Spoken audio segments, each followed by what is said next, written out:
नमस्ते, प्रणाम, हर हर महादेव दोस्तों। मैं रोहित शर्मा सुल्तानपुरी सभी श्रोताओं को दिल से तहे दिल से प्रणाम करता हूं और आशीर्वाद का कामना करता हूं। जो कि हाँ, भाभी जी का जो है चैनल है प्रीता यादव ब्लॉग 22। इनके चैनल को आप लोग सपोर्ट करिए, प्यार दुलार आशीर्वाद दीजिए।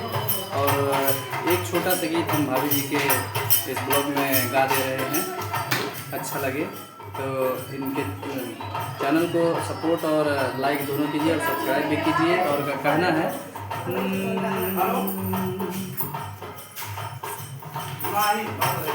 अरे अखिया नींद में भरी रजऊ कहाँ रहा, अखिया नींद में भरी रजऊ कहाँ रहा, रजऊ कहाँ रहा, बलमू कहाँ रहा, रजऊ कहाँ रहा, बलमू कहाँ रहा, अखिया नींद में भरी रजऊ कहाँ रहा, अखिया नींद में भरी रजऊ कहाँ रहा। हमारे दुआरे राजन मियाँ के पेड़वा हो, हमारे दुआरे राजन मियाँ के पेड़वा हो, छुईला शीतला का समरजऊ कहाँ रहा, छुईला शीतला का समरजऊ कहाँ रहा।